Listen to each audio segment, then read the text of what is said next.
When you see the title of the video, you know what we are going to do. Redmi K50 versus realme GT Neo3. Your most expected comparison video is here. This video can also be used as a review video for the GT Neo3, as we will be comparing every aspect of the two phones. I believe that after watching this video, you will not be confused about which phone to buy.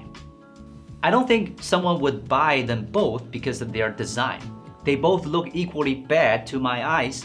If the K50 is just as ugly looking camera module, then the Neo3 is just too boring with its family style back cover. Except for the color, they both look similar. The purple Neo3 we have is the main color recommended by realme, but I prefer the other two colorways because highly saturated colors get tiresome quickly. Although Neo3 does not have an IR emitter, it is 13 grams lighter than the K50. The under-screen fingerprint is also located further down and is a little slower than the K50's side fingerprint.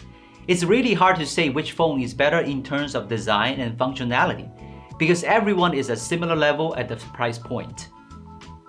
The Neo3 screen is a flexible OLED screen from a Chinese manufacturer with a FHD Plus resolution.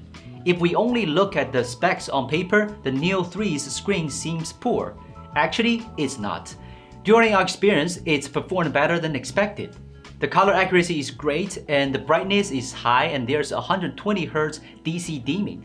The K50's DC dimming is still 60Hz for now. The Neo3's disadvantage is its resolution. The K50's WQHD Plus screen is so good that the pixel density is twice as high as the Neo3's under the same microscope screen. If you have a very good eyesight, you can see the difference in clarity between them. So if you like to read text or watch 4K videos, you'd better choose the K50. Both phones are Dimensity 8100 processors, so from the bench test score performance, both CPU part and GPU part, Neo3 and K50 scores are almost the same. Neo3 performance in the 3D Mark stress test is also not much different from K50. But the turning strategy of the two phones for game is very different. In Genshin Impact, Neo3 has a focus on keeping the frame rate as high as possible at 60 FPS, while the K50 has a focus on keeping the frame rate stable. So when playing on the Neo3, although the frame rate seems high, it is noticeable that sometimes the frame rate suddenly drops. The power consumption is almost 1 watt higher than the K50, and the temperature is a bit higher on the Neo3. And both phones perform similarly in bright range. The average frame rate looks a little better on the GT Neo3, but the fluctuating frame rate makes the gaming experience not so good.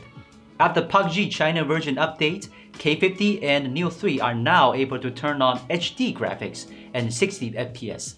However, the global version still only runs at HD graphics 30 FPS.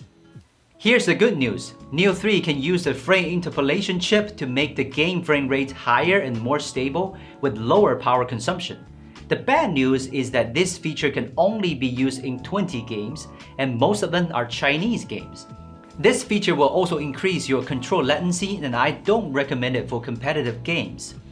So in short, if you play mainly Genshin, choose Neo3, otherwise you'd better choose K50. The Neo3's main camera is IMX766, a flagship level main camera. Compared to the K50's IMX582, it is just too far behind. Some people like more realistic colors, others like more eye-pleasing colors. Color favorites are different from person to person, so I won't judge. But the Neo3's dynamic range performance is superb, making its photo look much better than the K50. Especially at night, Neo3 is much better than the K50.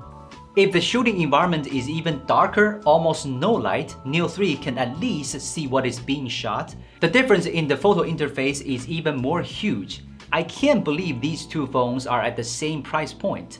The only advantage of the K50's main camera is that when the light is good, the sharpness will be a little higher than the Neo3. But compared to the Neo3's huge dynamic range advantage, the difference in the sharpness is negligible. Since it is a new phone, Neo3 also inevitably has some problems.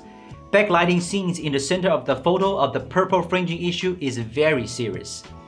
The Neo3's ultra-wide camera still performs better, and it still has the advantage of better dynamic range.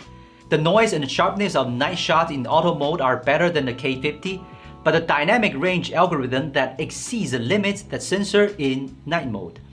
Makes the edge of the photo turn red, which is a bit like a scene from a horror movie.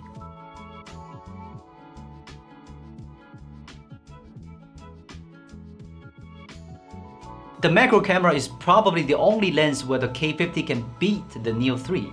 The K50 focuses closer than the Neo3 and has better clarity. And the Neo3's photos will have barrel distortion. You can see the monitor's border turn into a curve.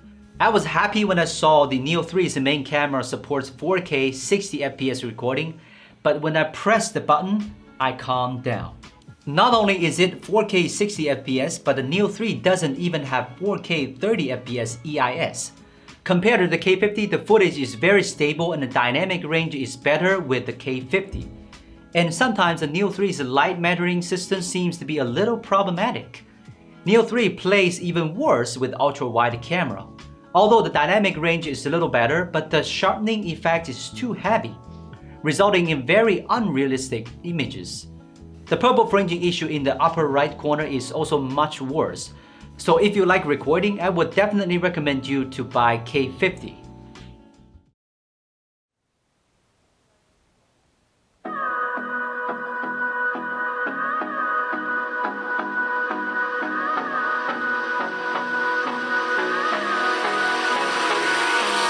Hold me close till I get up.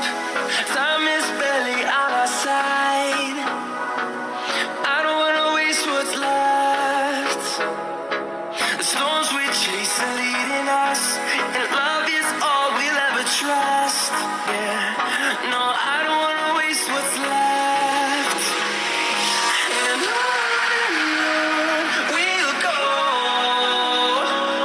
through the wastelands, through the highways, till my shadow turns to sun rays. And on we'll go, through the wastelands, through the highways. And on we'll go.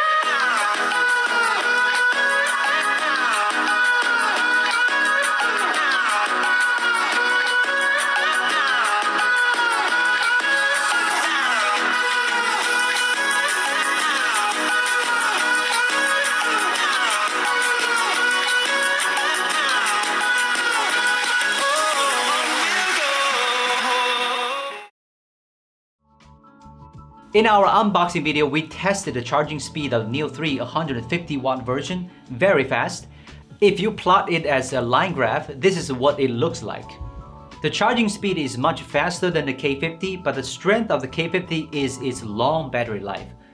This time, we are going to do battery life drain tests. We simulated each scene of the user's daily use, adding video calls and the video recording and other scenes that are closer to daily use. Then we watched the online videos until the battery ran out. We did not turn on any performance mode, connect to Wi-Fi, and we only choose medium graphics for the game. We created a graph of result because of time constraints. Although we know that this session is definitely won by the K50 with a larger battery, but the Neo3 also did well, just short of K50 by half an hour. That's the better performance than many 5000 mAh Snapdragon Agent 1 phones. Let's make a table of the front winning results. You can clearly see their strengths and weaknesses. These two brands have a very tacit understanding, and the K50 and Neo3 simply complement each other's strength. Although they are about the same price, the target audience is completely different. If you like a better screen or more concerned about long battery life, you choose K50. If you like a super fast charging and taking pictures, choose Neo3.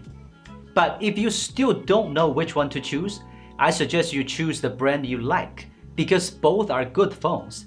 It's worth it to buy either one. This video ends here. I'm Will. We will see you next time.